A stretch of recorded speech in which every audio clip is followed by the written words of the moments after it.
Ini sekarang sudah hadir pemateri kita pada pagi ini, Kak Panji Ajis Pratama. Sebelumnya, halo Kak Panji, apa kabar? Halo Kopi, alhamdulillah sehat, alhamdulillah baik. Ini BTW teman-teman ini satu forum gitu atau ada umum juga, bagaimana? Satu forum, infektivis ya. Oh iya, oke. Organisasi jadi isinya peserta-peserta yang udah daftar ya? Iya, betul. Kak Panji, Oke. mana sejauh ini mungkin aman gitu ya? Sinyal aman, aku pakai WiFi. Oh iya, siap. Keren. Nah, baik, untuk lebih efektif, karena ini pematerinya sudah hadir gitu ya di depan kita, kita mendengarkan ini sampai Kak Panji, dan mungkin bisa nanti mencatat hal-hal yang penting atau juga menulis pertanyaan nanti bisa open. Baik. Oke. Ini suara Kak Panji apa suara dari Kopi yang bunyi ya? Halo, cek. Suaraku bagus ya? Bagus Kak, bagus suaranya. Oh, aman ya? Aman ya. Aman ya Kopi ya? Oke, aku mau menyapa teman-teman dulu dong. Halo teman-teman, assalamualaikum. Waalaikumsalam. Waalaikumsalam.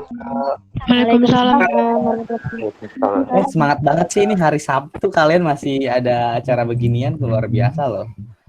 Semangatnya tidak henti-hentinya ya. Keren kan ini? Iya.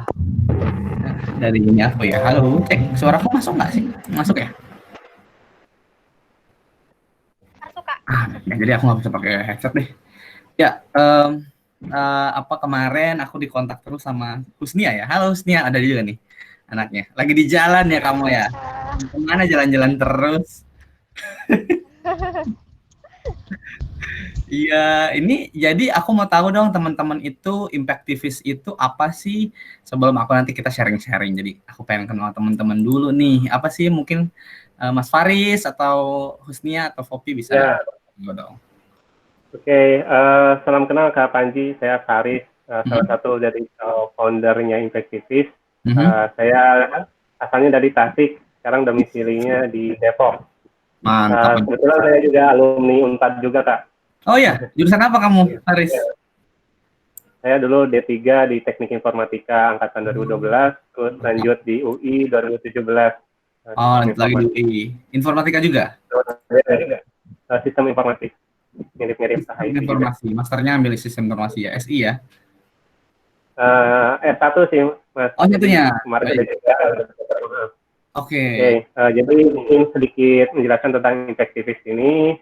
Infektivis ini terutama dalam program ini ya, program batch 2. Jadi kami ada satunya ada komunitas juga, ada program juga ya. Diferensialnya kita program ini dibuat lebih tematis dan terstruktur gitu, dan ada komitmennya juga. Jadi Infektivis ini diangkat dari kata-kata impact dan activist.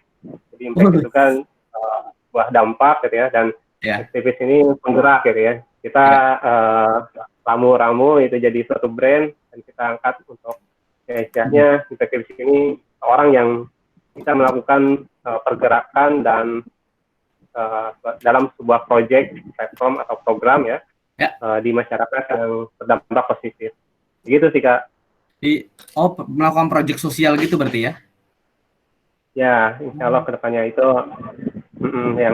yang pada batch kali ini ada diketuai sama Kak Angga Juliana.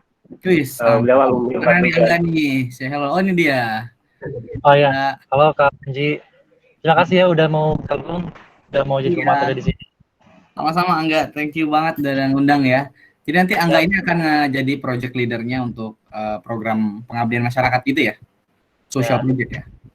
Udah jalan kah? Apa masih akan berlanjut? Apa masih akan dilakukan nanti?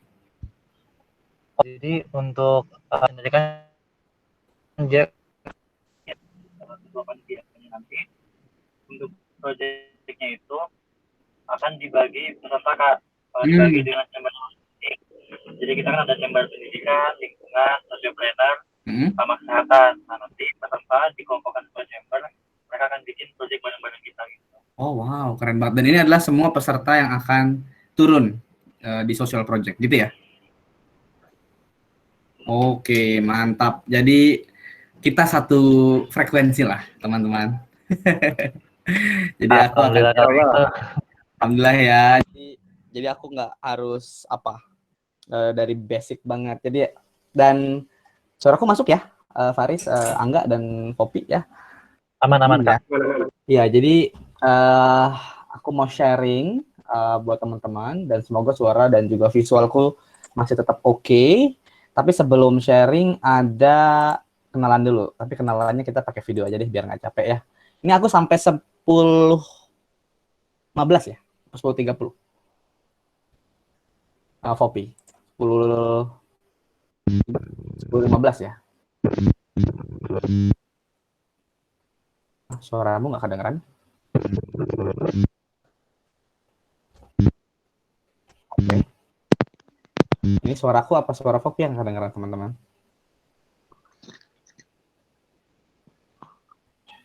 Sampai 10:30, Kak. Oh, baik. Siap. Masih ada waktu kalau gitu. Banyak banget. Oke, udah kedengeran. Teman-teman kelihatan nggak share screen-nya? Kelihatan ya. Kita kenalan dulu deh. Semoga audionya masuk ya. Kalau nggak masuk, kabarin aku ya.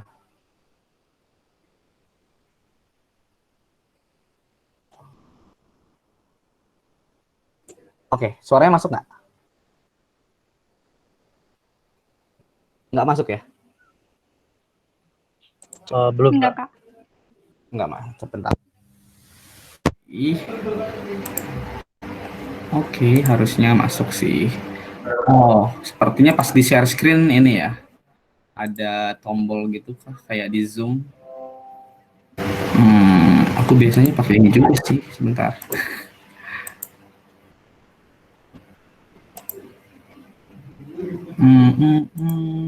Oke, coba ya kita.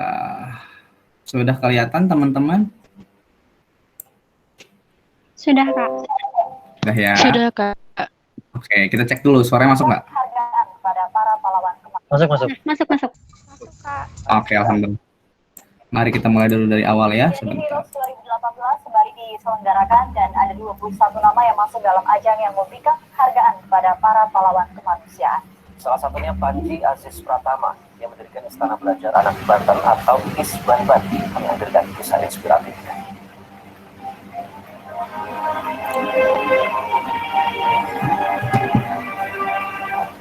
Pendidikan masih menjadi permasalahan utama di wilayah Banten.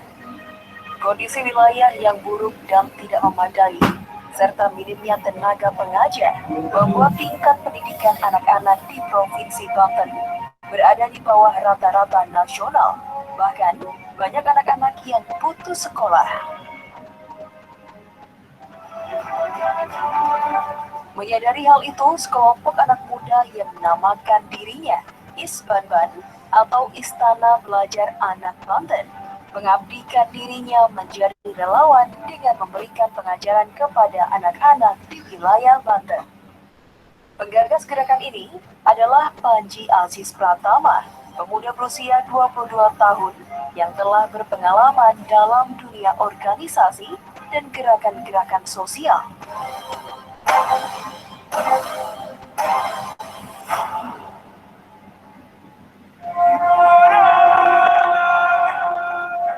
Berawal dari bakti sosial saat bencana banjir tahunan di Serang pada 2013 silam, ISBAN-BAN lahir dengan semangat memajukan pendidikan. Saat itu pula, gerakan ini menyebar di 7 kabupaten di wilayah Banten, sekaligus mendirikan taman bacaan, serta melakukan binaan kepada anak-anak SD di desa tersebut. ISBAN-BAN memiliki 3 program kegiatan. Pertama adalah taman belajar yang bertujuan mendorong peningkatan literasi dan akses pendidikan. Ketiga, beasiswa mimpi anak desa, beasiswa pembiayaan lanjut sekolah, dan mentoring peningkatan kapasitas diri untuk anak desa berprestasi. Seluruh kegiatan Panji dan rekan-rekannya di ISBAN-BAN adalah upaya untuk meningkatkan kesadaran masyarakat terhadap pentingnya pendidikan anak.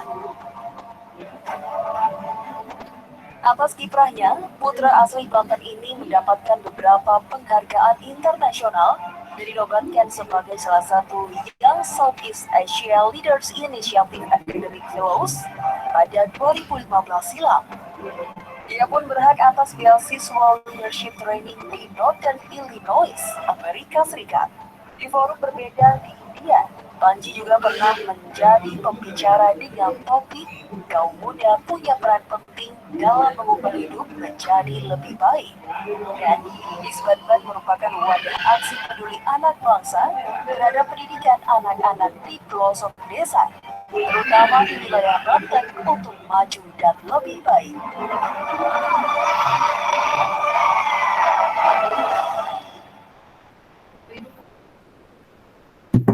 Iya, teman-teman. Semoga kedengeran ya. Kedengeran nggak sih? Beneran, Kak? Alhamdulillah. Enggak, mantap. Oke, thank you teman-teman. Jadi aku jelasin pakai video biar nggak dua kali. Intinya kita tadi yang Kak Panji bilang satu frekuensi ya, sama-sama pengen ngasih sesuatu buat orang lain, pengen kasih kontribusi buat orang dengan cara kita bikin satu social project. Jadi kayak Impactivist ini menurutku bakal melahirkan orang-orang yang nanti punya mungkin gerakan-gerakan besar di daerahnya masing-masing. Dan ini kayaknya se-Indonesia ya, betul nggak? Ya toh? Betul, Kak. Betul, Kak. Iya, Kak. Luar Indonesia. biasa. Aku sambil akan sharing, tapi teman-teman boleh dong kenalan di kolom chatting namanya dan asal dari mana, kampusnya mungkin lagi kuliah di mana atau kerja di mana. Nah, boleh di chatting ya, nanti terakhir aku akan sapa-sapa teman-teman. Nah, sambil teman-teman kenalan di kolom chat, aku akan share screen lagi terkait dengan apa yang kita bakal sharing hari ini. Oke. By the way, semoga sudah kelihatan ya. BTW, Kapanji senang banget nih kalau dia undang-undang acara-acara kayak gini karena teman-teman tuh udah punya energi gitu loh. Jadi pagi-pagi pas udah lihat muka teman-teman ada di virtual tuh, energi hari Sabtu tuh rasanya di charge gitu ya.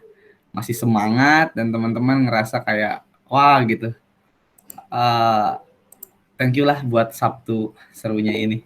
Semoga masih semangat terus ya, Faris dan tim nih, luar biasa. Ya, semoga udah kelihatan ya. Tapi aku penasaran sama chat kalian. Jangan-jangan udah ada yang komen di chat. By the way, aku coba ini. Kita santai aja, karena kan sampai 10.30 masih aman lah. Selamat pagi, perkenalkan saya Agus dari STKS Bandung. Wah, Agus, anak STKS ya. Wah, salam kenal. Saya dulu punya teman di STKS. Terus ada Nabila. Halo, Nabila. Sulawesi Tenggara, aku pernah ke Wakatobi dulu. Itu indah banget loh, Nabila. Jadi pengen lagi ke sana, lagi ngambil psikologi ya di UMM Malang ya. Luar biasa, Malang juga rindu banget ya untuk makan apa ya namanya. Pasti apel Malang. Terus Denny, halo Denny Banyumas, lagi kuliah di Teknik Elektro Undip. Salam kenal Denny dan teman-teman semua. Nah, masih pada kenalan yang lain, aku sambil share screen dan kita bakal ngobrol-ngobrol. Kelihatan ya teman-teman ya? Kelihatan, Kak? Baik, siap. Oke, Assalamualaikum warahmatullahi wabarakatuh. Loh, kok hilang lagi? Oke, kelihatan ya? Aman? Aman, Kak? Ya. Ya. Jadi aku akan cerita tentang quarter life journey sesuai sebenarnya yang teman-teman minta di mana di Tor. Itu juga pas banget nih pas cerita tentang ini. Teman-teman minta aku sharing tentang perjalanan hidup, perjalanan passion, sampai perjalanan bentuk Isbanban gitu ya. Dan itu pas banget saat usia 25 tahun lalu, Kak Panji menuliskan satu flashback ke belakang apa sih yang sudah dilalui selama ini dan akhirnya masuk ke titik quarter life. Nah, mungkin teman-teman ada yang sudah 25 tahun juga atau 26 tahun atau mungkin di bawah itu. Selamat, teman-teman akan menjalani sebentar lagi perjalanan hidup di 4 abadnya teman-teman semua. So, tadi video itu mah video 4 tahun lalu ya. Usia juga masih 22, sekarang udah 26. Kayaknya makin tua. Aduh, aku jadi makin malu nih sama anak-anak muda yang semangat kayak kalian semua. Tapi salam kenal, aku Panji. Sekarang tinggal di Banten, di Kota Serang. Siapa tahu ada orang Banten bisa ikut main ya. Tadi udah videonya udah ada, dan ini menurut Kak Panji hidup tuh kayak kita lagi naik wahana roller coaster ya. Artinya kadang di atas ya, kadang di bawah gitu. Kadang juga kita ngerasa bahwa hidup tuh nggak pernah kita kira sebelumnya. Jadi benar-benar ngerasa berat banget pernah, senang banget iya gitu ya. Kerasa nggak sih, mungkin teman-teman juga ngerasain. Sedih banget juga pernah, ngerasa kecewa, gagal juga sering.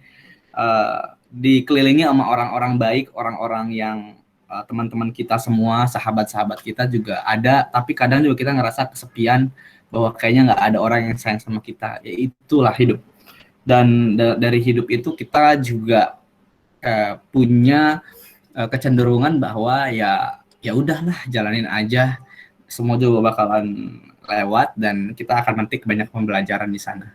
Dan kapannya di sini di pagi hari ini pengen sharing sama teman-teman tentang perjalanan dan perjuangan hidup Kak Panji yang nanti bisa merangkum apa yang teman-teman inginkan dari hasil sharing yang teman-teman minta kemarin. Oke, Kak Panji mulai dari sini. Begin from here. Jadi mulai dari sebelah kiri ini kita main roller coasternya, biasanya kan naik dulu gitu ya. Ini mulainya dari OSIS SMA. Sejujurnya aku anak yang cukup cupu, bukan cukup ya, memang cupu gitu ya. Dari zaman SMP, SD itu SMP cukup tertutup, jadi anak introvert sekali. Dan benar-benar ngerasa kayak nggak punya teman. Dan akhirnya dari sana aku pribadi pengen rasanya punya temen yang lebih banyak. Kayaknya kalau gitu-gitu aja nggak bakalan bisa berhasil deh. Makanya dari SMA beraniin diri buat jadi anak OSIS. Mungkin ada teman-teman yang juga anak OSIS zaman SMA. Selamat, kita satu jalan dulu ya. Anak OSIS, aku ikutan pramuka, ikutan mading, pokoknya semua ekstrakurikuler dihajar gitu. Supaya bisa belajar lebih banyak lagi. Intinya sih cuma satu, pengen belajar ngomong di depan orang waktu itu. Karena sama sekali nggak bisa public speaking, malu kenalan sama orang baru, dan ya begitulah adanya. Nah, sampai akhirnya Kak Panji berhasil di kelas 3 SMA tuh kayak kalau kata kita tuh, kalau acara sekarang namanya forum-forum nasional gitu ya, 2012. Dulu aku jadi delegasi Provinsi Banten buat ikut ke acara Parlemen Muda Indonesia. Jadi ngewakilin anak muda dari Banten untuk nyampein isu-isu apa yang terjadi, seperti isu pendidikan, isu kesehatan, isu lingkungan gitu. Jadi dari dulu tuh udah dipupuk, zaman SMA kelas 3 tuh udah dipupuk dalam otak tuh social project tuh kayak gimana, cara menyelesaikan masalah-masalah yang ada di sekitar itu seperti apa. Dan dari sini aku pribadi Kak Panji berterima kasih sama diri Kak Panji sendiri bahwa udah mau berani untuk melangkah lebih jauh dan berani untuk keluar dari zona aman dan nyaman gitu. So pas akhirnya aku pribadi Kak Panji bersikeras untuk bisa kuliah waktu itu. Jadi aku tahu bahwa aku bukan dari keluarga yang berada, tapi semangatku itu yang masih ada gitu. Dan rasanya masih inget banget dulu zaman kelas SMA kelas 3 gitu. Kak Panji kan dulu di sekolahan juga jarang masuk sekolah tuh, banyaknya karena dispensasi program-program sosial, program OSIS gitu ya. Beberapa hal kayak wah gitu, di guru-guru juga sudah mendorong bahwa ya udah, kamu harus lanjut sekolah atau lanjut kuliah, tapi ambil jurusan yang sesuai dengan keinginanmu gitu. Dan Kak Panji akhirnya memutuskan untuk coba di beberapa kampus. Awal-awalnya kekeh pengen masuk UI, tapi waktu itu memang alhamdulillah beruntung bisa masuk UI, Fakultas Hukum waktu itu. Cuman karena uang yang nggak cukup untuk bayar awalan kampus atau bayar uang bangunan, jadi waktu itu terpaksa aku lepas FHUI-nya dan cukup nangis bombay gitu ya. Aku lepas dan coba daftar ke IPB, beasiswa, salah satu beasiswa dari Sinarmas, perusahaan gitu. Dia ngasih beasiswa untuk mahasiswa yang mau kuliah di perkebunan kelapa sawit. Karena aku merasa aku butuh uang dan nggak punya uang untuk kuliah, jadi aku daftar aja, jurusannya ya bodo amat apa aja lah gitu ya. Daftar dan beruntungnya alhamdulillah Allah kasih jalan masuk ke IPB. Tapi di tengah jalan sebelum tanda tangan kontrak untuk bisa kuliah di IPB, aku memikirkan ulang sama mama bahwa kayaknya bukan ini di jalan hidupku, bukan di perkebunan kelapa sawit. Dan hari itu beasiswanya nggak aku ambil, aku memilih untuk berjuang di jalur lain, sampai akhirnya daftar di beberapa universitas lain, kayak UI daftar lagi gitu ya. Tapi waktu itu UI daftar lagi, enggak UGM aku daftar, tapi waktu itu alhamdulillah UGM nggak menerima aku ngambil pemerintahan di UGM gagal gitu ya. Dan sampai satu titik di mana aku ngerasa, aku ingat satu hal, punya janji bahwa kalau nanti bisa kuliah dan beasiswa, aku pengen ngambil jurusannya sosial aja deh, supaya nanti ketika lulus bisa ngasih kontribusi sosial buat orang lain, buat orang banyak, buat masyarakat, atau buat orang-orang yang kayak aku zaman kecil dulu nggak bisa hampir lanjut sekolah, atau bahkan nggak bisa menikmati akses pendidikan yang baik kayak orang-orang di kota gitu.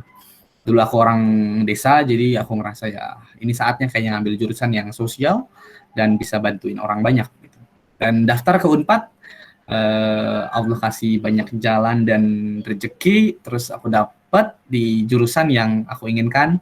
Kak Panji masuk ke jurusan kesejahteraan sosial, dan secara mengejutkan dapat juga beasiswanya bersamaan, yaitu beasiswa bidik misi.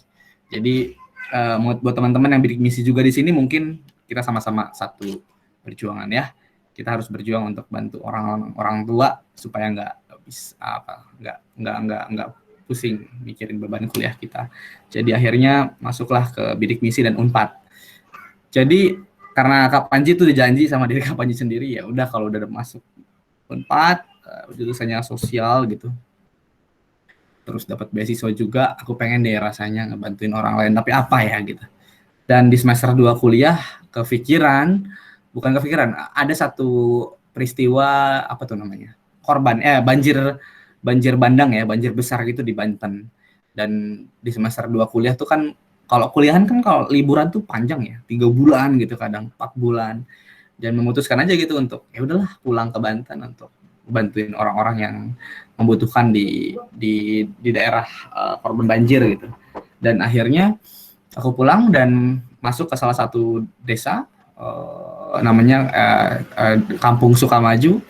Terus aku ngeliat beberapa anak, ada sekitar 15 anak di sini yang mereka itu adalah korban-korban anak yang terdampak banjir, maksudnya anak yang terdampak banjir. Jadi semua buku-bukunya hanyut, sepatunya juga hanyut, LKS buku paket juga nggak ada gitu. Dan mereka bilang, Kak, kapan lagi mau kesini main sama kita? Kapan lagi? Terus kita pengen main lagi. Dan akhirnya dari situ aku berpikir sama teman-teman, ya udah kita bikin aja yuk satu gerakan, bantuin anak-anak ini untuk bisa temenin mereka main dan belajar. Dan pikiran itu akhirnya bertumbuh jadi satu project. Nah, makanya tadi aku tanya ke Angga ya sama teman-teman, ini programnya apa gitu, social project ya, oke. Dan kenekatan itu berbuah jadi social project. Aku buatlah namanya Istana Belajar Anak Banten atau Isbanban kita selalu sebutnya. Projectnya sangat simpel, bukan merenovasi satu ruangan tengah dari madrasah yang sudah tidak terpakai menjadi seperti ini. Jadi kita cat, kita beliin rak buku yang paling murah dan juga masih kokoh gitu ya. Kita beliin karpet, kita pasang karpet sendiri, kita himpun relawan, kita gerakin para relawan-relawan muda di Banten, dan akhirnya kita buka pembukaan taman baca di Kampung Sukamaju gitu, di taman baca pertamanya Isbanban. Dan dari sana kita sangat-sangat belajar bahwa hidup tuh ternyata penuh dengan kejutan. Banyak hal yang akhirnya ngebuat Kak Panji terinspirasi. Oke, kita lanjut aja kali ya gitu. Taman bacanya Isbanban ini nggak cuma di satu kampung, tapi tadinya kita cuma berpikir setahun aja deh, karena kan aku kuliah di Unpad waktu itu harus bolak-balik Jatinangor Serang ya, Jatinangor Banten gitu. Ya, itu cukup jauh. Sebagai anak yang cuma nerima beasiswa bidik misi, kita sangat-sangat berpikir, Kak Panji mikir tuh, aduh budget tuh limit banget ya, untuk pulang tuh kayaknya nggak mungkin setiap minggu. Jadi akhirnya diakalin satu bulan atau 1 bulan 2 kali atau 1 bulan sekali baru Kak Panji pulang. Dan program di lapangan selama hari Minggu itu di handle sama teman-teman di relawan. Tapi kepikiran waktu itu ya udah gimana mau selesain aja Isbanbannya apa mau lanjut lagi di tahun 2014 ke depan.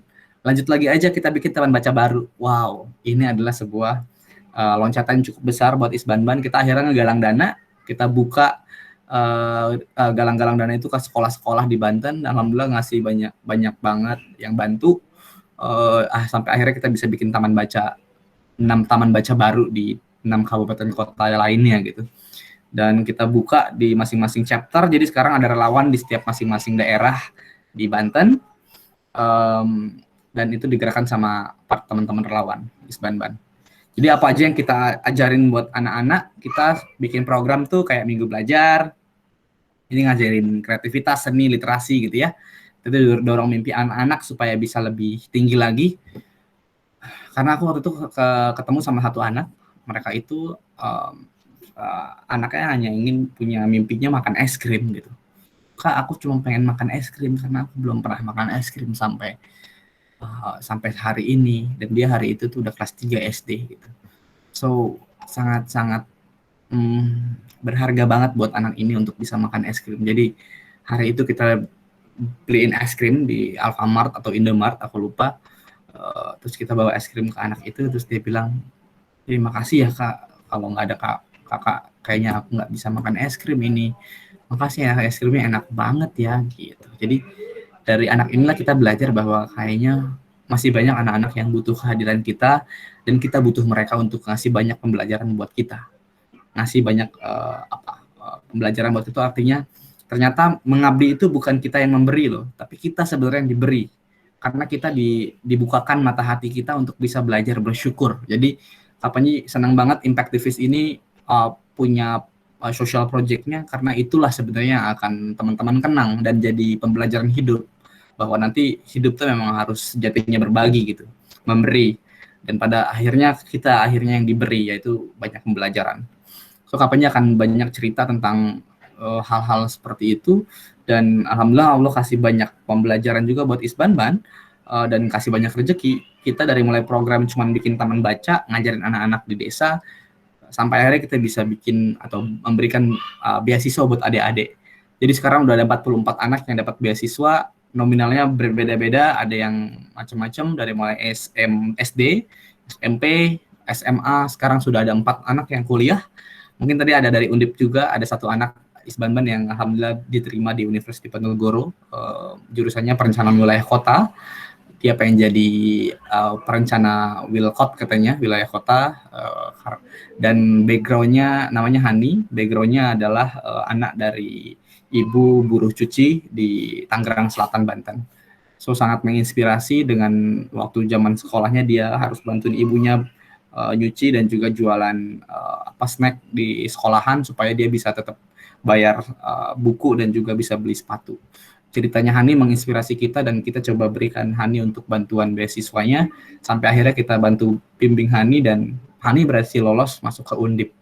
Dan itu adalah sebuah prestisius buat apa yang kita lakukan, bahwa ternyata satu hal kecil yang kita lakukan bisa berdampak besar buat orang lain. Jadi kita ngerasa ya ternyata berbagi itu indah banget gitu ya. Semoga Hani dan juga teman-teman lain atau anak-anak lain yang bisa bermimpi bisa terus menggapai mimpinya dengan apa yang mereka bisa gitu. Lagi-lagi Isbanban punya banyak kesempatan, kita dikasih kesempatan dan juga rezeki sama Allah untuk bisa mengembangkan berbagai impact yang kita punya. Salah satu yang membuat kita terus ingin belajar adalah kita nggak boleh berpikir bahwa ini cuma di Banten gitu, dan ini tuh gerakannya lokal, tapi pikiran kita juga cuma di Banten. No, jadi Kapanji dan tim tuh merasa bahwa walaupun gerakan kita tuh lokal, tapi pikiran kita tuh harus global. Jadi act-nya lokal, tapi think-nya think global. Kita harus tahu update masa kini, tren saat ini seperti apa, social project, sampai apa yang bisa dikolaborasikan secara internasional. Jadi selama kuliah Kapanji orang yang nggak bisa diem dari zaman SMA. Jadi aku coba daftar semua fellowship, summit, sampai ke beasiswa beberapa negara. Dan Allah kasih rezeki waktu itu bisa ngebawa Kapanji ke Amerika buat bisa belajar non-profit management organization, kuliah di sana hampir sekitar 5 minggu, kuliah singkat gitu. Terus bisa juga waktu itu dapat Global Changemaker 2016, belajar di Swiss bareng sama 59 Changemaker di dunia. Mereka terpilih dari berbagai negaranya. Kak Panji waktu itu wakilin Indonesia sama 1 orang. Dan di situ senang banget gitu. Kita ngerasa ada circle yang sama, ada orang-orang yang ternyata mau berbagi buat negaranya sendiri. Dan ternyata gerakan-gerakan itu nggak harus gerakan yang besar, bisa dimulai dari gerakan-gerakan yang sangat kecil tapi sustain dan juga konsisten gitu. So semua memberikan kami pembelajaran, dan akhirnya kita dapat beberapa penghargaan yang memang ngebuat Isbanban tuh semakin bersyukur bahwa ini kami dedikasikan untuk anak-anak di desa, untuk relawan dan tim yang sudah berjuang, karena ini adalah pencapaian tim. Jadi beberapa penghargaan sampai terakhir kita masuk di Kick Andy Heroes nomination 2018, masuk ke kategori pendidikan, itu sangat-sangat nggak pernah nyangka sih bisa diajak wawancara dan ngobrol langsung sama Andi F. Noya, cerita tentang apa yang dilakukan Isbanban selama ini. Dan Kak Panji selalu bilang ini adalah pencapaian tim, ini adalah pencapaian semuanya. Dan Allah kasih itu buat kita supaya kita bisa berikan dampak yang lebih besar buat anak-anak di daerah gitu. Hal-hal kayak gini lah yang kita nggak pernah pikirkan juga. Dulu kita zaman kapannya waktu pribadi, waktu SMP gitu ya, nonton Kick Andy aja udah senang gitu di TV, di Metro TV. Sampai sekarang masih nggak kebayang dan masih aneh aja gitu. 2018 akhirnya bisa diundang ke sana, nggak ada angin, nggak ada hujan, ditelepon sama orang Kick Andy-nya untuk bisa ngobrol langsung sama Mas Andi. Dan ya pecah lah di sana, artinya pecah tuh kita terharu banget. Kita hadir di sana, dan waktu itu Isbanban tuh bawa relawan 50 orang datang ke studio tuh rame banget. Videonya lengkapnya ada di YouTube sebenarnya. Beberapa media juga akhirnya datang mewawancara Isbanban, dan sampai sekarang kita banyak terbantu oleh media-media ini. Gitu. Dan seperti request teman-teman, ceritain juga dong Kak, setelah lulus tuh perjuangan Kak Panji kayak gimana. Nah, tadi itu adalah cerita di mana Kak Panji masih berjuang selama kuliah. Jadi selama kuliah tuh benar-benar mencoba explore berbagai hal, coba ini itu, gagal ini itu. Tadi kan cuman beberapa berhasilnya doang gitu ya. Gagalnya di sini sebenarnya. After graduation, Kak Panji kira semua akan sangat lancar dan baik-baik aja gitu. Karena ngerasa bahwa selama kuliah gue kayaknya enjoy aja deh, dan bisa nyampe semua hal yang diinginkan gitu, walaupun memang nggak semua. Cuman ternyata Allah tuh sangat adil, membuat manusia supaya bisa lebih bersyukur dan juga menjalankan hidupnya dengan penuh makna gitu ya. Kak Panji bersyukur banget waktu lulus kuliah. Jadi waktu itu kebetulan sebelum lulus kuliah aku ikut salah satu kompetisi namanya NutriFood Leadership Awards, yang mana NLA itu atau Nutrilite itu milih mahasiswa di Indonesia yang punya inisiatif sosial gitu atau gerakan-gerakan sosial, dan Kak Panji daftar. Terus kebetulan waktu Allah kasih rezeki lagi dapat juara 1. Terus setelah juaranya di sana ceritanya, pas lulus ditanya, kita ngobrol sama aku waktu itu ngobrol sama CEO-nya Pak Mardi, kita ngobrol makan siang gitu. Pak Panji setelah ini setelah lulus kuliah mau kemana gitu. Saya pengen kuliah lagi Pak, S2 gitu. Ya impian semua mahasiswa ya, pengennya ngambil master, LPDP, terus beasiswa di luar negeri gitu ya. Terus abis itu nikah dan bawa anak istri, kan keren gitu ya. Tapi ternyata Allah tuh benar-benar membuat cerita itu semakin dinamis gitu. Semua rencana yang aku inginkan setelah lulus kuliah langsung ngambil master, LPDP, atau bahkan mungkin udah dapat jodoh aku bawa anak istriku misalnya gitu ya. Aku ternyata bersyukur banget waktu itu langsung join di salah satu corporate namanya NutriFood. Namanya kerja di korporasi, pasti kalau untuk pendapatan kita nggak usah ditanyakan lagi gitu ya, tunjangannya luar biasa, lingkungan pekerjaannya sangat positif, dan benar-benar energinya tuh besar banget. Di sana aku banyak belajar, dan selama setahun waktu itu BTW pas masuk ke korporasi ini, alhamdulillah Allah kasih juga rezeki, yaitu langsung masuk di level middle-nya manajemen, artinya tingkatannya di marketing promotion eksekutif. Jadi udah tinggal belajar lagi kalau mau berkarir di sana tuh naiknya bisa lebih cepat kalau mau gitu. Cuman aku berpikir apa ini passionku gitu ya, di korporasi, di dunia marketing, tapi ternyata Kapanji selama ini banyak ngerjain dunia sosial gitu ya. Berpikir sampai akhirnya masih kekeh sama passion dalam diri ceritanya gitu. Aduh, udah deh saya kayaknya resign aja, saya pengen mengejar passion saya, ceritanya begitu ya. Dan akhirnya singkat ceritanya aku mencoba nikah dulu, masih kuliah gitu. Masih kerja di sana, aku coba nikah orang 22 akhir, jadi kayak 23, sebelum 23 tahun aku udah nikah. 22 akhir gitu. Jadi ini cukup nekat. Jadi ketemu jodoh duluan, Allah merubah skenarionya. Tadinya aku kira akan kuliah dulu di S2 di luar negeri, terus baru dapat jodoh, tapi ternyata dapat jodoh duluan gitu. Akhirnya aku coba nikah dan masih kerja di Nutrifood. It's time to crisis, yes or not? Ya mungkin bisa dibilang iya, tapi secara financially aku ngerasa bahwa aku harus nekat. Jadi luar biasa ya, kalau teman-teman ada di posisi Kapanji, udah masuk ke perusahaan, ada di posisi middle management, secara tunjangan, gaji dan semuanya udah aman, udah punya istri pula gitu, udah punya pasangan, memutuskan untuk resign. Is that okay? Apakah itu teman-teman krisis atau tidak? Ya mungkin beda-beda jawabnya. Tapi apakah ini akan berdampak sama Kapanji dan keluarga? Aku bilang yes, pasti.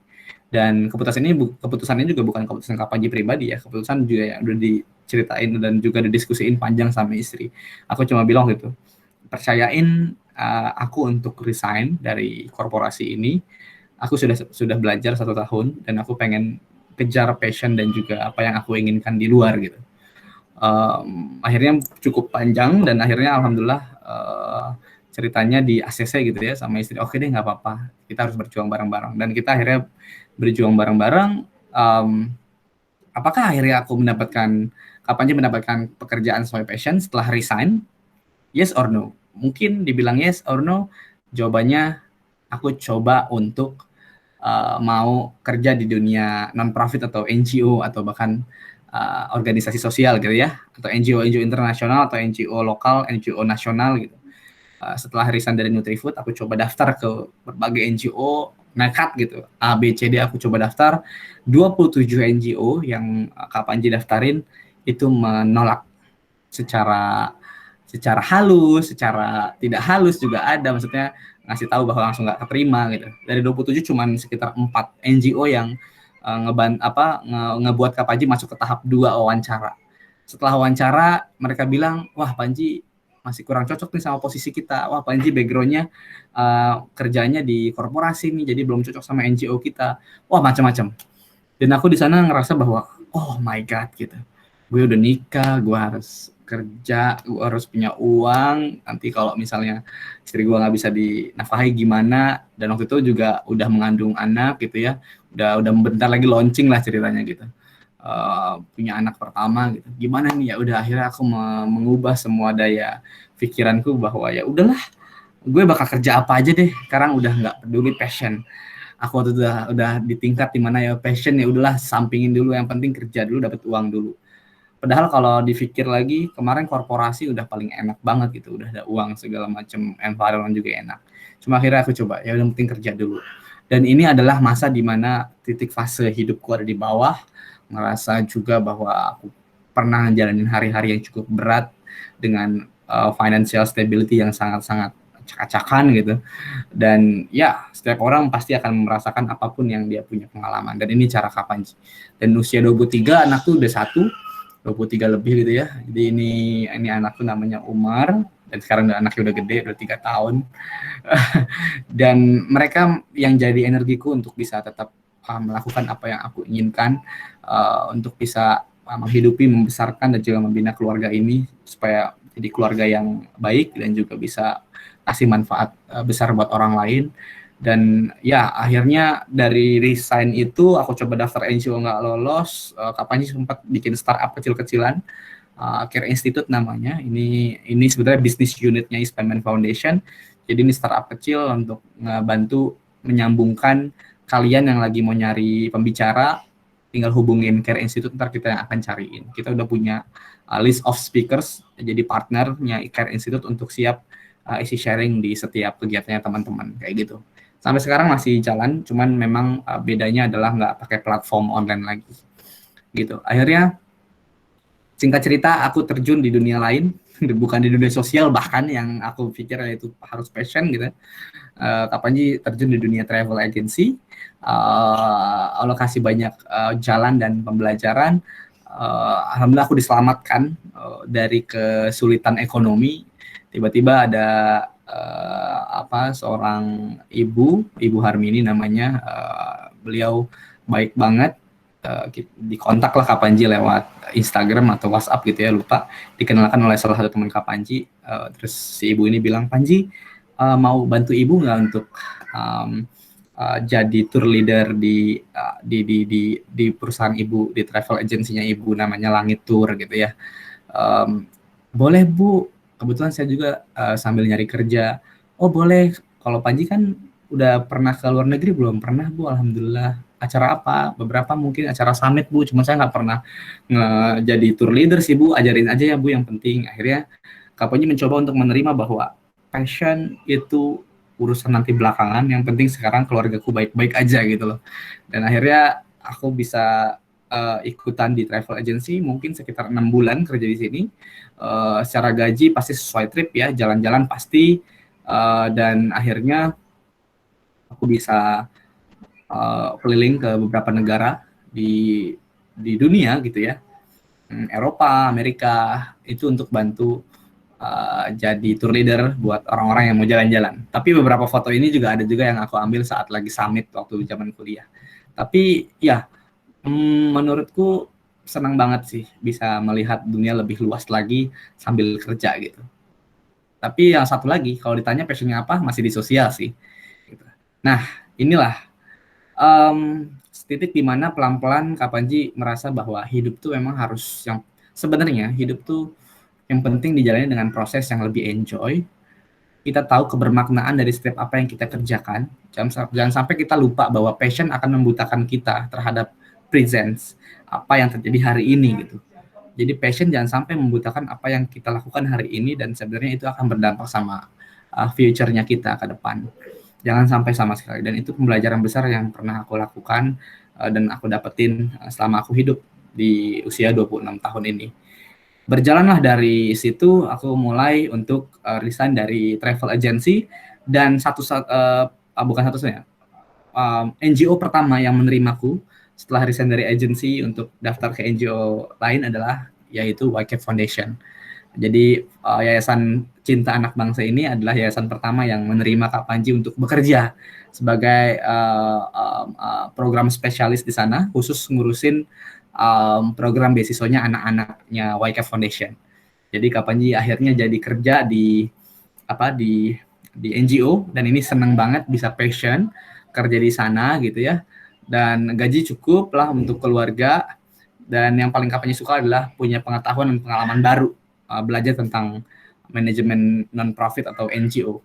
Dan dari sinilah Kak Panji belajar bahwa oh iya ternyata Allah tuh nggak akan langsung kasih apa yang kita inginkan di satu waktu, tapi Dia ngasih kita pembelajaran dengan cara-cara lain dulu sebelum kita di tempat yang kita inginkan. Jadi wow, luar biasa perjalanannya. Dari YCAP ini akhirnya aku mencoba untuk resign lagi, dan sebenarnya belum kepikiran akan fokus kemana gitu ya. Waktu itu cuman lagi pengen fokus ngambil master lagi setelah udah punya anak, terus akhirnya bisa fokus untuk mengambil master dan ngambil beasiswa lagi. Tapi ternyata setelah resign, aku nemuin satu NGO lagi atau philanthropy organization, dan waktu itu lagi nyari konsultan khusus di bagian education, dan akhirnya Kak Panji sekarang masih join. Ini existing, masih jalan. Jadi sekarang Kak Panji handling projectnya Tanoto Foundation di Banten, di Pandeglang. Dan alhamdulillah Allah kasih area di mana area itu lokasinya nggak jauh dari rumah Kak Panji, cuma 45 menit dari rumah gitu, di Pandeglang, Banten. Dan ini adalah tempat projectnya di Banten, tempat di mana aku dibesarkan gitu. Dan Tanoto lagi ada project yang mau dibuka di Pandeglang, dan Kak Panji lah yang handle akhirnya sudah hampir setahun handle di sana untuk jadi konsultan dan program coordinator untuk fokus programnya Early Childhood and Education Development. Lebih ke anak usia dini, kita bikin kelas pengasuhan dan juga bantu guru-guru PAUD supaya lebih berdaya lagi bisa ngajarin anak-anak usia dini supaya tumbuh kembangnya bisa on the track gitu. Ini senang banget gitu, passionate, gajinya profesional, dan lingkungannya juga nyaman, dan sampai pada di titik ini, berarti kan Allah nggak akan kasih Kak Panji sampai ke titik ini kalau nggak pernah menjalankan titik-titik sebelumnya gitu. Jadi makanya tadi Kak Panji bilang bahwa semua harus dijalani dengan enjoy. So inilah lesson learn-nya yang Kak Panji dapetin, bahwa dalam hidup kita tuh nggak boleh punya mindset yang fix mindset. Karena hidup itu dinamis, kalau pikiran kita cuma terkukung di satu hal, kita nggak pernah berpikir lebih luas lagi, kita nggak pernah membayangkan tentang opportunity, peluang apa yang ada di depan, apa yang terjadi di sekitar, dan setiap waktunya itu akan berubah, berbeda. Kalau kita nggak pernah mau belajar hal baru, kita nggak membuka diri, yakin deh, kita akan di situ-situ aja. Kita akan ada, kita kalau dikatain peribahasa mungkin katak dalam tempurung gitu ya. Jangan sampai kayak gitu. Kita harus menjadi bunga dalam pot gitu, yang berkembang. Kita harus punya growth mindset, yang mana itu akan terus mengembangkan diri kita, mengembangkan pikiran kita. Dengan adanya growth mindset, kita tuh siap untuk menghadapi hal-hal yang baru, bahkan lebih challenging dari hal sebelumnya. Gitu. Makin challenging, makin bagus, karena sebelumnya teman-teman pasti udah ngalamin hal-hal yang serupa, tantangan yang mungkin lebih besar. Nah, ini adalah pertanyaan sekaligus adalah refleksi buat diri kita dan diri Kak Panji. Sebenarnya teman-teman itu kerja, nanti mungkin sekarang yang udah kerja, atau sekarang lagi mempersiapkan kerja, ada pertanyaan, sebenarnya apa yang teman-teman punya? Kerjaan teman-teman, work itu untuk apa? Work for job, work for career, atau work for calling gitu. Nah, ini masing-masing ternyata beda. Job, karir, sama calling itu 3 hal yang sangat berbeda, satu demi waktu. Karena kalau kerja untuk pekerjaan, kerja untuk karir, dan kerja untuk panggilan, itu pasti beda-beda. Apa bedanya? Kalau teman-teman kerja hanya untuk pekerjaan, biasanya memang fokus utamanya adalah kebutuhan dasar. Saya kerja nih, ya udah, yang penting saya kerja buat punya, yang penting saya bisa makan, saya bisa bayar air rumah, saya bisa punya tempat tinggal, saya aman, nyaman gitu ya. Karena itu adalah fokusnya basic needs. Kalau kerja untuk pekerjaan. Jadi ini adalah spesifikasi di mana kita nanti akan ditanya. Kalau tadi yang cerita Kak Panji kerja di mana tadi? Ini misalnya di travel agency yang Kak Panji bilang, Kak Panji berarti kan work for basic needs, kebutuhan dasar. Yang penting tadi Kak Panji ceritain, yang penting keluargaku bisa makan, aku bisa persiapkan untuk kelahiran istriku, yang penting aku bisa bayar kontrakan waktu itu gitu ya. Jadi yang penting basic needs jalan. Nah itu di suatu waktu teman-teman akan menemukan ini. Yang penting gue kerja untuk hal itu. Dan itu memang nggak salah. Semua orang pasti akan mengalami work for basic needs, psychologist needs, atau self-fulfillment gitu. Beda-beda. Dan itu tidak pernah ada salahnya. Wajar-wajar aja gitu. Dan yang kedua, kalau work for psychologist needs, itu biasanya kalau secara psikologis, kalau karir itu kan terus bertingkat ya. Teman-teman berarti kerja untuk hubungan pertemanan yang baik, supaya ada prestis, ada karir yang terus meningkat. Tadinya misalnya jabatannya staff, terus jadi supervisor, terus jadi manajer gitu. Berarti itu work for career.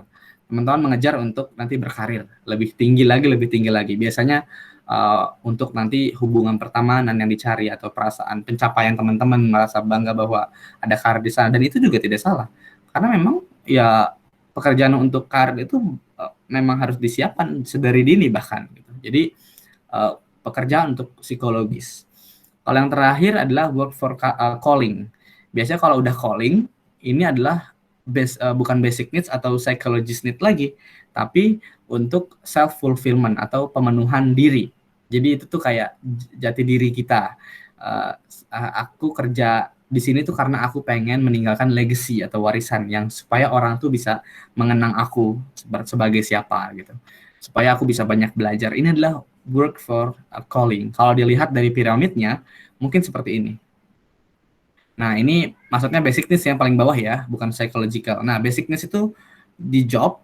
Sekarang gini, kalau ngambil piramida, memang di dunia yang work for calling itu memang pasti lebih sedikit. Itu pasti lebih sedikit daripada yang work for job dan work for career. Karena memang untuk mencapai self fulfillment needs itu memang harus dari bawah dulu. Teman-teman ngerasain, terus pelan-pelan juga akan berkarir, terus lama-lama teman-teman tahu nih, oh calling saya di sini. Jadi yang sekarang masih ada work for job atau sekarang sudah masuk ke work for career, nggak usah khawatir callingnya akan ada di mana, enjoy aja, jalanin aja. Pesan kita cuma itu. Dan sekarang Kak Panji, kalau ditanya Kak Panji apa, work for calling, job, or career? Semuanya, alhamdulillah Allah kasih banyak pembelajaran Kak Panji ke belakang. Kak Panji udah dapat, udah jalanin semuanya. Work for needs, untuk for job udah, dan sekarang masih terus jalan. For career sekarang karir Kak Panji fokusnya di non-profit atau NGO atau philanthropy organization. Secara karir pelan-pelan terus dipupuk supaya nanti bisa megang salah satu departemen di NGO atau bahkan punya NGO yang bisa ada karyawannya. Mungkin kayak Isbanban akan punya employee sendiri nanti ke depan. Yang terakhir work for calling, pasti. Karena Kak Panji ngerasa bahwa kerja sekarang itu baik di Tanato Foundation atau di Isbanban Foundation yang kami kerjain itu memang adalah panggilan hati Kak Panji. So Kak Panji senang banget kalau jadi konsultan di beberapa NGO ini. Dan semua pengalaman Kak Panji tulisin di Instagram karena aku suka banget nulis notes kecil gitu ya. Jadi aku punya hashtag Panji Aziz Notes dan biasa di-share di Instagram pribadi. Jadi teman-teman kalau mau baca beberapa tulisan-tulisan Kak Panji ada dan biasanya lebih seputar tentang self personal development atau bahkan non-profit organization, gimana caranya pertahanan relawan di social project, stakeholder management, sampai bagaimana bercerita untuk orang lain supaya social project kita itu bisa dilihat dan juga dilirik oleh orang. Itu aja, pas 10.30, lebih 1 menit. Terima kasih, kita bisa ngobrol di email, LinkedIn, atau Instagram tadi ya, di @panjiaziz. Terima kasih, kembalikan kepada moderator. Wassalamualaikum warahmatullahi wabarakatuh. Waalaikumsalam warahmatullahi wabarakatuh. Wah, keren banget Kak Panji. Materi yang disampaikannya itu benar-benar luar biasa, banyak banget yang dibagi sama kita gitu ya. Mungkin di sini Poppy mau sedikit mengulas dulu ya apa yang disampaikan oleh Kak Panji tadi terkait mungkin dari segi pengalamannya. Tadi Kak Panji banyak bercerita tentang pengalamannya, terutama bagaimana membangun Isbanban dari awal gitu ya, mulai dari semester 2 kuliah loh, ini baru semester 2 kuliah, keren banget gitu. Mulai dari terjun gitu ya menjadi relawan di suatu bencana dan membantu 15 anak yang terkena dampaknya gitu. Yeah. Nah kemudian Kak Panji juga maksudnya dari segi pengalaman karir mungkin dengan pandangan yang kuat gitu ya untuk mempertahankan kesukaannya gitu ya di bidang sosial itu dipertahankan. Namun mungkin abis resin terus kemudian dapat lagi yang baru, resin lagi dapat yang baru, dan itu perjuangannya nggak mudah, tantangannya juga nggak seperti yang kita bayangkan ya, nggak mudah banget gitu. Tapi Kak Panji bisa gitu untuk bisa maju dan mencari gitu. Oh kita passionnya di sini loh gitu. Kita bisa loh untuk seperti ini. Dan memang tadi juga Kak Panji nyeritain kalau misalkan hidup itu penuh kejutan gitu ya, Allah nggak akan langsung memberi apa yang kita inginkan gitu. Mungkin Allah memberi yang kita butuhkan terlebih dahulu gitu ya, apa-apanya yang akan kita lakukan. Kemudian mungkin kita juga perlu untuk berani untuk belajar sesuatu yang baru gitu ya, mencari sesuatu yang baru dan jadikan pengalaman-pengalaman tantangan juga gitu. Kemudian juga ya kita harus merubah mindset gitu ya, mindset kita gitu untuk perjalanan kita ke depannya seperti apa. Kemudian mungkin kita juga bisa bikin plan gitu ya, apa yang ingin kita capai, apa yang ingin kita lakukan di kedepannya gitu. Dan itu penting banget gitu ya. Dan seperti tadi ada sedikit yang menarik gitu ya di usia Kak Panji yang masih berumur 22 tahun udah menikah gitu. Tapi itu tidak menjadi suatu hal yang memberatkan gitu ya. Tapi Kak Panji bisa melewatinya gitu dengan sudah memiliki anak, kemudian masih bisa berkarir dan belajar banyak hal gitu tentang dunia sosial juga gitu, dan memberi banyak manfaat dan impact untuk lingkungan sekitarnya. Ya kemudian hanya itu ya ulasan dari yang Kak Panji sampaikan tadi. Mungkin untuk selanjutnya sesi tanya jawab bagi teman-teman, silakan yang ingin bertanya boleh open mic dan open video juga ya langsung, atau mungkin bisa dituliskan di link yang sudah dibagikan di kolom chat. Silahkan. Mungkin yang ingin open mic bertanya boleh langsung ke Kak Panjinya ini. Boleh. Ya, boleh. Kak Panji udah siap menjawabnya nih. Boleh. Nanti aku sambil ngambil minum ya. Boleh, Haus juga. siap-siap. Oh, ada Boleh, nih. Ayo, silakan. Ya, silakan.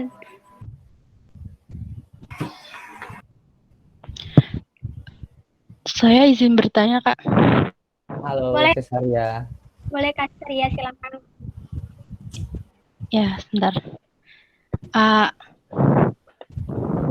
Oke. Assalamualaikum Kak Panji, Kak Popi. Di sini saya mau bertanya. Mungkin ada 2 pertanyaan Kak Panji, apa boleh? Silahkan, boleh. Nanti aku jawab. Oke. Ya, yang pertama, gimana cara kakak itu ngajak teman-teman untuk bergabung di sosial project kakak di Isbanban itu? Terus yang kedua, kalau ada sosial project itu mungkin biasanya kan ada yang atmosfer dari masyarakat target kita itu ada yang kayak nggak setuju. Nah, kalau kayak gitu tuh gimana cara Kak Panji untuk menghadapinya kayak gitu? Terima kasih, itu saja Kak. Mantap. Oke deh, jadi yang pertama ngajak teman-teman untuk gabung, dan kedua kalau ada masalah di masyarakat gitu ya, di social project itu kayak gimana gitu ya, betul ya? Oke, aku minta izin untuk ngambil minum sebentar aja. Boleh, Kak Panji.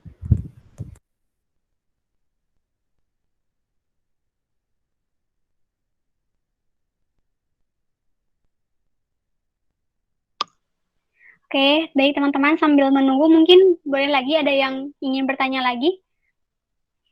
Bisa langsung ditulis di link yang ada di kolom chat, atau mungkin bisa langsung open mic juga.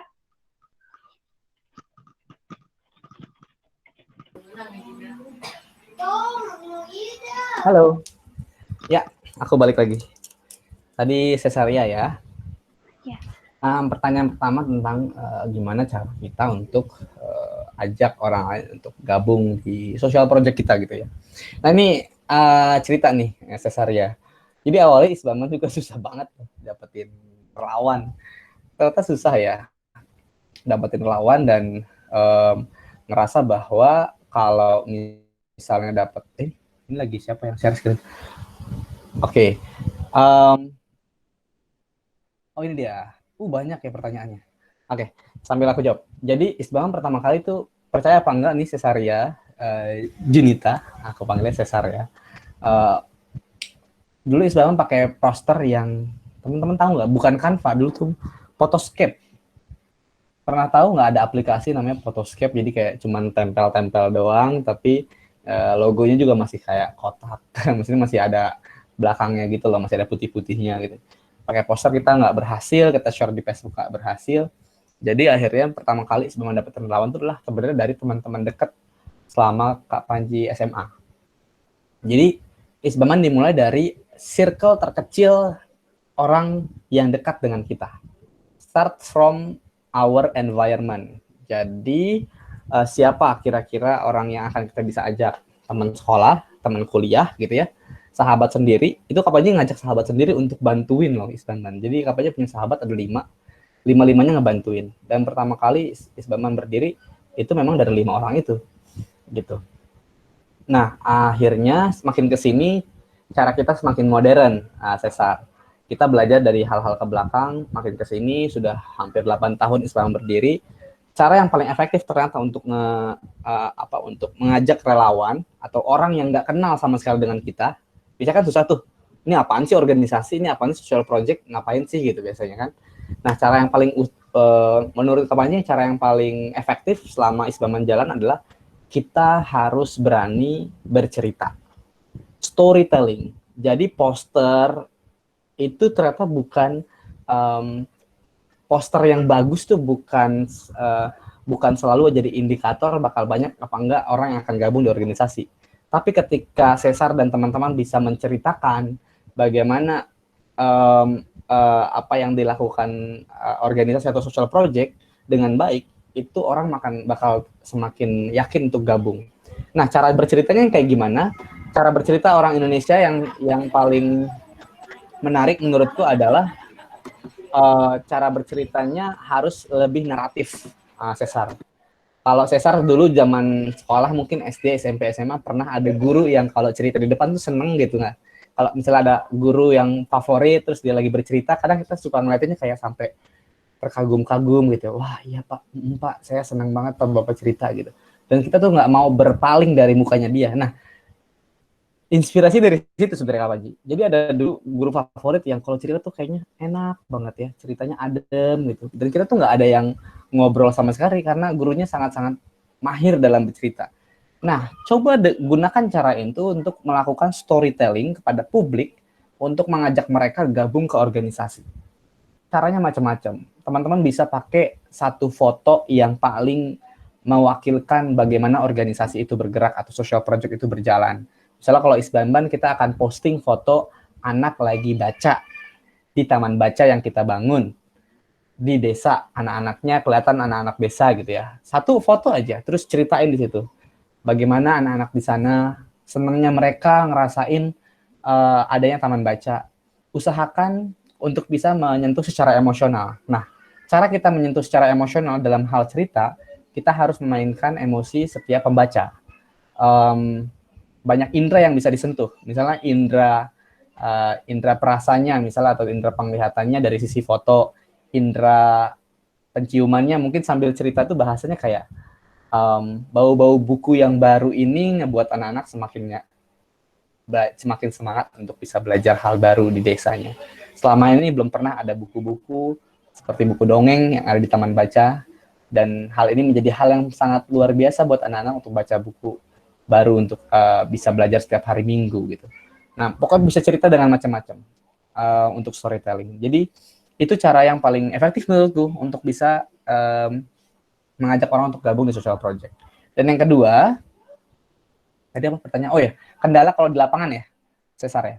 Kalau ada kendala di lapangan, misalnya kita ditolak gitu ya, mau bikin sesuatu hal sosial kok ditolak, jangan salah loh, itu pasti bisa jadi terjadi. Karena Isbanban itu pernah loh 3 kali ditolak sama desa untuk bikin program taman baca. Dikira kita tuh macam-macam, dikira kita misalnya apa ya waktu itu, dikira kita mau kampanye gubernur gitu, kita mau kampanye partai politik boro-boro, kita selalu bilang kita tuh independen, kita mahasiswa Pak, kita nggak punya uang sama sekali, boro-boro kita mau kampanye gitu. Dan sampai akhirnya ada juga kasus di mana kita belum paham tentang masalah yang ada di masyarakat. Jadi teman-teman sebelum turun ke masyarakat itu harus tahu dulu ada masalah apa sih di sana. Jangan sampai kita sendiri mau bikin program ternyata ada masalah konflik antar misalnya ketua RT sama ketua tokoh masyarakat, ada konflik. Terus kita nggak tahu nih. Terus kita selama ini koordinasinya ke ketua tokoh masyarakatnya atau ke tokoh masyarakatnya. Kita ngobrol ke sana, kita koordinasi ke sana, tiba-tiba hari itu juga kita nggak disupport sama RT dan RW setempat karena RT dan RW-nya punya konflik sama si tokoh masyarakat yang jadi koordinasi kuncinya teman-teman. Nah itu bahaya juga. Jadi kita minimal harus tahu mapping, social mapping namanya. Jadi tahu masalah yang ada di lapangan. Cara untuk mapnya gimana? Banyak-banyakin ngobrol, banyak-banyakin duduk di warung kopinya desa atau di masyarakat, ngobrol sama warga. Di sini tuh kalau misalnya anak-anak tuh, misalnya kalau proyek pendidikan, sekolah jam berapa ya Bu? Sampai macam-macam. Nanti lama-lama teman-teman tahu ada masalah apa di sana, gitu ya. Jadi itu namanya deep interview. Pelan-pelan ngobrol, assessment di masyarakat. Supaya apa? Supaya nanti masalah-masalah yang tadi Kak Panji sebutin itu nggak kejadian buat teman-teman. Gitu ya. Semoga tidak menjawab. Karena kalau menjawab udahan nih webinarnya. Kalau belum menjawab nanti kita bisa ngobrol lagi di lain waktu. Gitu ya Cesar ya. Terima kasih. Iya, baik. Kak. Terima Sama-sama. kasih Kak Panji buat jawabannya, dan makasih juga Cesar udah bertanya. Ini keren banget. Mungkin nanti kalau misalkan ada pertanyaan lain, bisa langsung tanya Kak Panji gitu ya, via DM, atau mungkin di lain kesempatan lagi bisa nih. Nah, untuk selanjutnya mungkin Fofi mau ngambil pertanyaan dari Sansuin dulu ya, 2 pertanyaan dulu mungkin. Nanti habis itu kita yang open mic lagi. Nah, ini yang pertama, dari siapa ini? Oh, tidak ada namanya ya. Langsung aja pertanyaannya. How to maintain and sustain social project, bagaimana menjalin dan membangun kerjasama dengan orang-orang untuk membantu dan kontribusi di Isbanban gitu. Kak Panji, silakan. Mungkin langsung dijawab ya Kak ya? Ya, terima kasih. How to maintain and sustain social project. Oh, menarik sekali pertanyaannya. Ini pertanyaannya aku punya slide singkat nih, biar enak nge-share-nya ya. Jadi, satu hal, kalau mau memaintain dan sustain social project, kuncinya cuma satu sebenarnya. Tebak apa? Kuncinya cuma satu, yaitu human, team, volunteers. Itu kuncinya. Karena teman-teman basicnya social project, jadi kekuatan dan aset utama teman-teman adalah timnya teman-teman sendiri. Gitu. Oh ya, ini aku boleh share screen nggak? Oh, ini teman-teman lagi di share screen ya? Oke, aku ganti ya, sebentar. Nah, kunci untuk bisa memanajemen tim untuk sustainability social project itu sebenarnya ada 8 tips ini nih. Yang pertama adalah, kelihatan nggak teman-teman? Kelihatan ya? Kak. Baik. Nah, sorry, hilang lagi. Ya, ini dia kuncinya. Jadi ada 8 tips menurutku kalau teman-teman mau manage sustain social project teman-teman atau impactivis inilah minimal gitu ya, karena impactivis juga kan organisasi, social organization supaya membantu anak-anak muda supaya bisa lebih banyak berkontribusi. Nah, ada 8 tips menurutku untuk teman-teman. Tips yang pertama adalah be honest, jujur aja gitu sama tim. Jangan sampai kita tuh sebagai leader kita nggak jujur. Jujur tuh banyak hal ya, artinya ya kita harus sampaikan apa kelemahan kita sebagai leader. Aku kurangnya di mana, aku nggak bisa apa, tolong lengkapi kelemahanku, karena tim itu sejatinya saling lengkapin.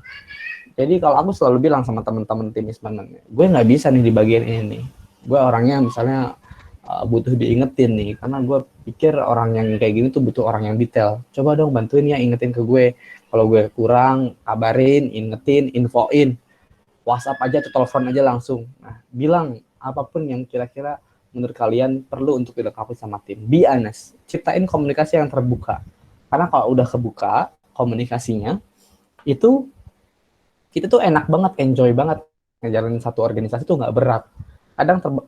Kadang tuh banyak leader yang ngerasa bahwa I am a hero, I am a superman, I am segalanya gitu. Saya tuh segalanya yang bisa ngerjain organisasi ini dengan baik. No, menurutku leader itu adalah orang yang bisa menghandling dan juga menyatukan kekuatan utama dalam sebuah tim. Jadi justru leader harus bisa menciptakan open communication forum atau komunikasi terbuka antar arah dalam satu tim supaya tim juga terbuka dan kita saling melengkapi. Jadi yang pertama be honest kalau mau sustain social project-nya. Yang kedua, jangan lupa kasih tahu tim kalau kerjaan mereka itu bermakna. Create a worthwhile work. Jadi jangan sampai kita kita sebagai leader nggak ngasih pemahaman bahwa tim itu punya makna yang besar. Kenapa sih lo ada di Impactivis? Kenapa lo harus jadi staffnya Impactivis atau orang yang berperan jadi orangnya di bagian ini di Impactivis gitu. Kasih tahu supaya apa? Supaya kebermaknaan itu bisa dirasakan gitu. Kasih tahu juga impact-nya terhadap organisasi ini. Misalnya kalau Isbanban bilang kayaknya kalau nggak ada lo, Isbanban nggak bisa deh nyari funding segede ini, atau mungkin bekerja sama dengan partner-partner lain. Pak, thank you banget ya, makasih udah menyambungkan orang-orang baik buat Isbanban. Thank you banget lo udah mau bantu Isbanban sejauh ini. Hal-hal kayak gitu, hal-hal kecil tadi itu ngebuat tim tuh jadi sustain, atau bahkan semakin organisasi makin sustain ke depan. Dan yang ketiga, jangan sampai kita lupa untuk bikin value organisasi. Jadi buat sustain organisasi itu bikin value-nya. Value-nya macam-macam. Sebenarnya value itu lebih kepada nilai-nilai apa sih yang mau ditanamkan dalam organisasi. Kalau Isbanban itu kan selalu berprinsip kita harus menanamkan nilai respect gitu. Kita kasih hal respect kepada orang, supaya orang juga bisa respect kita. Respect tuh macam-macam. Kita harus saling ingetin, saling melibatkan segala hal. Kita menghargai setiap hal-hal kecil yang ada di Isbanban misalnya. Jadi value itu akan membentuk tim itu seperti apa. Yang keempat, kita harus punya goal teams. kita harus bikin set goals, dan goals tim itu harus dibuat bareng-bareng sama tim, sama orang-orang di satu organisasi. Jangan lupa kalau ternyata kalau misalnya kita udah bikin goal bareng sama tim, yakin deh kedepannya mereka juga akan ingat ke depan kita akan ngapain. Jangan cuma leadernya doang yang punya setting goals. Tim tuh harus juga berperan dalam menciptakan tujuan-tujuan organisasi. Leader lah yang me-leading, membuat itu menjadi hidup gitu lah. Yang kelima, jangan lupa juga kita terkadang terfokus sama program-program yang akan kita berikan kepada orang lain, tapi kita lupa sama tim kita sendiri. Nah, kita harus fokus sama juga peningkatan skillnya tim atau pengembangan dirinya mereka. Kasihlah akses-akses untuk mereka belajar. Bikinlah berbagai event-event, kegiatan-kegiatan yang ngebuat tim kita tuh makin banyak belajar gitu. Di Isbanban kita selalu punya personal development class dan juga leadership talk show. Jadi kita undang beberapa orang-orang supaya berbagi buat para relawan, para tim di Isbanban supaya mereka makin senang lagi untuk dapetin banyak hal baru gitu. Dan yang keenam, kita harus bisa nge-reward anggota tim secara individu gitu ya. Kita harus tahu masing-masing orang karakternya kayak gimana, dia sukanya apa, hobinya ngapain, supaya kita bisa meng-customize ngomong sama orang. Dan ketujuh, kita harus kasih penghargaan kepada teamwork, pada tim itu sendiri secara keseluruhan. Misalnya ya bisa ajakin jalan-jalan, makan bareng, ngerujak bareng, main imposter bareng gitu ya, macam-macam pokoknya. Share leadership yang terakhir adalah memberikan kepercayaan sama orang lain atau dalam satu tim ini untuk mereka bisa memimpin. Karena sejatinya setiap orang bisa memimpin. Yang penting dia punya kesempatan dan juga kepercayaan. Gitu aja mungkin. Dan terakhir tadi pertanyaan ada 2 lagi ya, kalau nggak salah. Satu lagi tuh bekerja sama ya. Apa ya tadi aku lupa. Kopi. Tadi baru satu Kak. Baru satu yang ya. Mungkin satu lagi apa nih? Nggak apa ya? Mau dijawab nggak yang kedua? Nambahin yang kedua, yang satu lagi Kak. Oh ya udah. Lagi di Sunscreen. Oke. Mungkin dibacain ya. Hai Kak Panji, bagaimana cara memblow up kegiatan kita ke media-media besar gitu? Ini pertanyaan kedua nih di ini. Baik. Kalau memblow up kegiatan ke media besar itu asli kita nggak pernah ngajuin sih. Mereka yang datang, mereka yang lihat, mereka yang tahu dari cerita-cerita kita. Makanya tadi aku cerita sama Cesar ya. Aku cerita sama Cesar bahwa Isbanban tuh selalu bercerita gitu di media sosial. Media sosial pribadiku, media sosial pribadinya relawan, media sosial Isbanban, semua bercerita. Kita satu alur gitu, satu tujuan gitu. Kita ceritain secara tulus apa yang kita rasain. Dan itu yang menyentuh orang lain. Teman-teman pasti bisa baca deh. Tulisannya video-videonya, iklannya Thailand tuh kadang suka menyentuh hati ya. Pernah nonton kan di YouTube gitu. Nah, yang kayak gitu loh, yang menjadi inspirasi kita untuk bercerita ala Isbanban. Yang mana orang itu sebenarnya kalau hatinya sudah terketuk, mereka akan bantu semampu yang mereka punya atau semaksimal yang mereka punya. Jadi cara-cara kita kayak gitu bercerita, nggak lelah kita bercerita di sosial media. Kita pernah nulis di koran-koran lokal gitu ya. Ngajuin koran lokal aja kita pernah ditolak dulu, kebayang nggak sih, apalagi media besar mau ngeliput gitu. Kita nggak pernah kepikiran sama sekali, diundang Kick Andy Heroes, masuk Metro TV, TV One, TV One belum pernah ntar ILC lagi. Lupa aku, SCTV gitu-gitu. Ya, itu mereka yang datang, itu sejujurnya mereka yang minta untuk meliput Isbanban. Dan akhirnya kita iyain, alhamdulillah, mereka datang, kita siapin apa yang perlu mereka masukin. Dan biasanya dari satu media besar ke media lain tuh bakal cepet nyambungnya. Jadi pertama kali kita masuk TV itu ke Kompas TV dulu. Diwawancara harus datang ke studio Kompas TV, berangkat jam 5 subuh. Pas diwawancara cuma 1 menit tuh kayak rasanya tuh wow, menarik ya gitu. 1-2 menit aku lupa deh. Jadi ya udah, itu pengalaman kita. Tapi ternyata Allah ngasih banyak pembelajaran. Akhirnya media besar datang satu demi satu, setiap tahun ada aja gitu yang mau ngeliput. Gitu deh. Ya, semoga jawab. Ya, semoga jawab ya tadi yang bertanya. Mungkin dari segi itu mah paling kita banyak bercerita gitu ya Kak di media sosial gitu, bukan kita yang mencari untuk media gitu ya. Ya. Kemudian untuk selanjutnya mungkin sekarang dari yang open mic dulu aja, karena tadi sudah ada 2 pertanyaan dari yang screen. Mungkin yang open mic boleh nih yang bertanya langsung gitu. 1 pertanyaan dulu. Kalau tidak ada, nanti kita kembali lagi ke yang di screen. Ya, Kak. Boleh Kawin. Bayu. Iya, Kak Bayu. Halo Kak, perkenalkan nama saya Muhammad Bayu Saifullah, saya dari SMA Negeri 4 Kota Bogor. Wih, Ini Kak, Bogor. izin bertanya ya Kak. Iya. Nah kan mungkin saya kan masih baru-baru gini ya kan. Saya juga ikut Impactivis itu karena emang pingin punya sebuah komunitas yang bisa bergerak di lingkungan sekitar saya gitu. Nah izin bertanya Kak, bagaimana cara kita buat memulai? Nah, saya tahu gitu, teman-teman saya itu banyak yang bisa melakukan hal-hal besar, tapi mereka tuh bingung, kita mulainya gimana, gitu kan.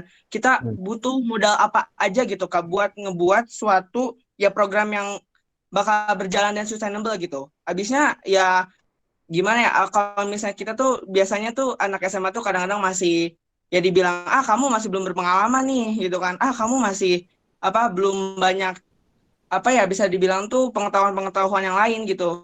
Nah, bagaimana Kak caranya gitu Kak? Ya. Buat memulai sama modal dasarnya gitu Kak, buat membuat suatu program. Mantap. Oke, terima kasih Bayu, luar biasa semangatnya nih. Saya senang deh kalau ada yang masih SMA, udah semangat bikin social project. Jadi kapannya tuh ingat zaman dulu gitu yuk.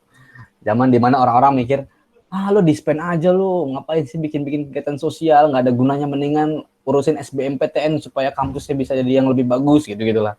Aku kadang sebel gitu yuk, banyak orang yang kayak ngerendahin orang-orang yang mau berbagi, padahal kan nggak ada salahnya ya yuk ya.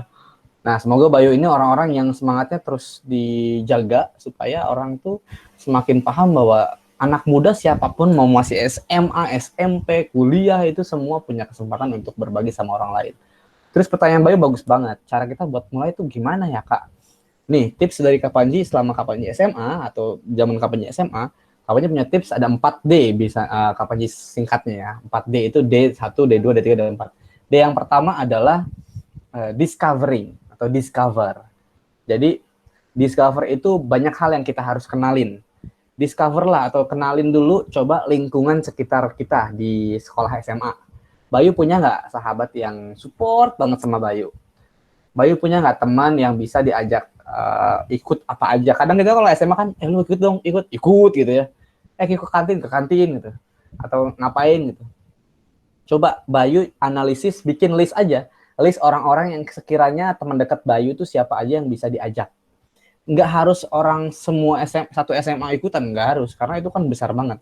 Coba list aja dulu yang menurut Bayu orang yang percaya sama, ini indikatornya ini. 1, orang yang percaya sama Bayu. 2, orang yang paham karakternya Bayu. Yang 3, orang yang mau diajak ngerjain apa aja. Itu aja. Misalnya cuma ada 3, Kak, cuma ada 4. It's okay, jalan. Jadi cara mulai jalan yang pertama adalah discover your environment, friends ya. Jadi teman dekat Bayu, coba kenali dulu siapa yang bisa diajak jalan. Nah itu, discover yang pertama itu. Terus kenalin teman. Terus yang selanjutnya adalah kenalin masalah, isu yang mau diangkat atau yang mau diselesaikan. Baru tuh, kalau temennya udah ada, ajakin mereka untuk sama-sama turun ke lapangan. Bayu sendiri punya fokusnya mau ke isu apa udah nemu masalah apa yang mau diangkat? Pendidikan kah? Kesehatan atau apa? Kebayang nggak? Udah apa? Udah ini belum? Udah Kak, udah kebayang. Apa tuh? Boleh tahu nggak? Itu salah satunya tuh kalau di Bogor sendiri Kak, kan penghapusan materi pelajaran bahasa Inggris Kak di SD. Jadinya kayak agak tertinggal gitu Kak. Waduh, bahasa Inggris dihapus. Bahasa Inggris dihapus Kak. Gila, sekarang lagi butuh banget bahasa Inggris. Jadi kamu mau fokus isunya ke bahasa English? Iya. Wah, itu keren. Jadi mau ngajar ke anak SD bahasa Inggris? Ke anak SD. Iya.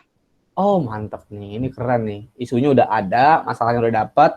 Temennya aku yakin Bayu udah punya, ya kan? Ajak mereka, mungkin yang juga English-nya bisa ngebantu, atau nggak harus orang yang pintar bahasa Inggris, orang yang mau diajak jalan. Yang penting itu dulu aja.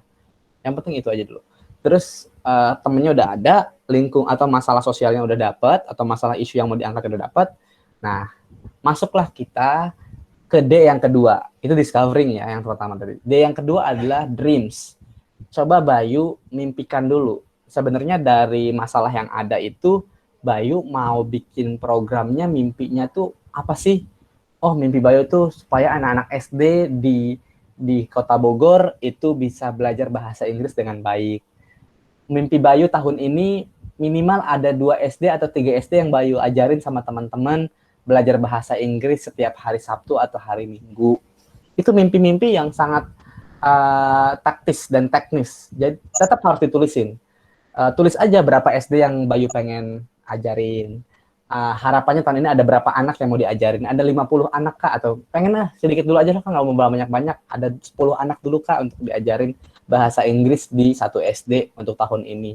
Harapannya anak-anak bisa belajar. Itu dreams-nya di situ. Jadi Bayu harus tulisin mimpinya dulu. D yang ketiga adalah desain. Nah, D yang ketiga baru desain. Desain itu adalah bikin perencanaan programnya yang sangat simple. Simple dulu aja. Desain itu ngebuat program tuh rumusnya KTSP yuk. Aku ketikin. KTSP. K-nya adalah oke. Ini adalah aku lupa lagi. Oke. Knowing, K-nya itu adalah K-nya knowing stakeholder.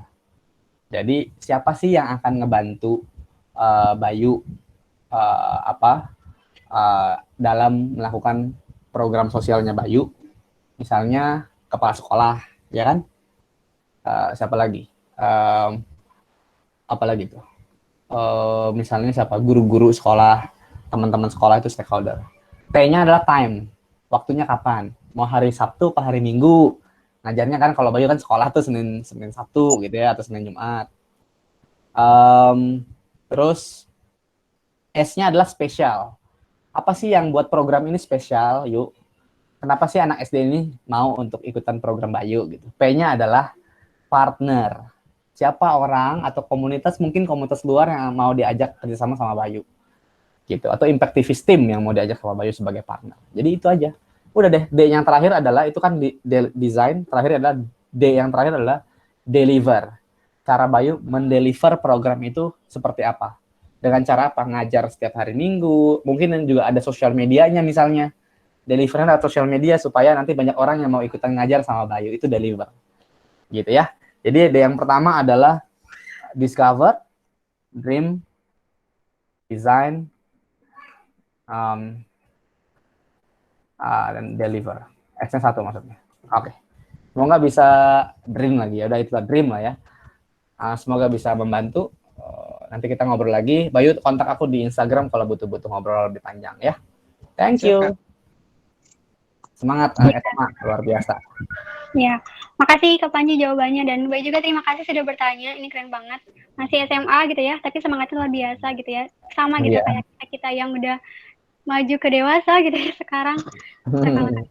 Mungkin Poppy mau ngulas tadi sedikit pertanyaan mungkin terakhir dari Bayu, itu tuh tentang bagaimana kita memulai gitu ya. Tadi Kak Panji ngasih 4 tips gitu kita untuk bagaimana kita caranya memulai gitu. Yang pertama itu kita mencari teman gitu untuk mulai itu, nyari partner gitu ya, nyari partner yang untuk bisa membangun atau menjalanin hal yang ingin kita lakukan gitu ya, dan terkait dengan masalah yang ada gitu. Kemudian juga tentang dream gitu. Dream itu sebuah mimpi dari mana kita mengemas masalah itu untuk jadi seperti kita bermimpi untuk menyelesaikan masalah itu seperti apa gitu ya, seperti itu. Kemudian yang ketiga itu ada desain. Desain itu tadi disingkat ada KTSP gitu. Yang pertama itu ada knowing stakeholders, yang kedua ada time, kemudian yang S-nya itu ada spesifik ya, apa yang membuat program ini spesial ya. Apa yang membuat program ini spesial sehingga anak-anak tertarik gitu ya ikut dengan program kita gitu. Kemudian yang itu ada P, partner. Jadi dengan siapa kita misalkan ingin ngajak suatu volunteer yang lain gitu untuk diajak kerjasama gitu. Kemudian yang terakhirnya ada deliver. Bagaimana kita mendeliver kegiatan ini gitu, program ini untuk supaya bisa bermanfaat, mungkin berdampak juga gitu. Nah, mungkin seperti itu. Nah, teman-teman, mungkin karena pertanyaannya masih banyak dan waktunya juga udah habis dan melebihi gitu ya. Ini sangat banyak banget yang bertanya, antusias banget teman-teman di sini. Dan Kapanji juga materinya sangat luar biasa. Jadi teman-teman sangat antusias untuk bertanya gitu ya, banyak banget yang ditanyakan. Karena berhubung waktunya sudah habis untuk sesi pertanyaan, mungkin ditutup sekian gitu ya untuk sesi pertanyaannya, dan nanti bisa dilanjut. Kalau misalkan mau bertanya ke Kak Manji, mungkin bisa lewat DM ya Kak ya? Atau boleh. lainnya. Boleh tuh. Di DM boleh. Nah ya, DM IG-nya gitu ya, sambil chattingan gitu. Diskusi apa. Nah ya, bisa tuh. Mungkin untuk selanjutnya, terima kasih kepada Kak Panji yang sudah sharing gitu ya bersama kita teman-teman di sini terkait dengan pengalaman, kemudian juga perjalanan Kak Panji selama menjadi sebuah inisiator gitu ya, sosial gitu ya, apalagi tentang isban-bannya yang luar biasa gitu. Terima kasih kepada Kak Panji. Kemudian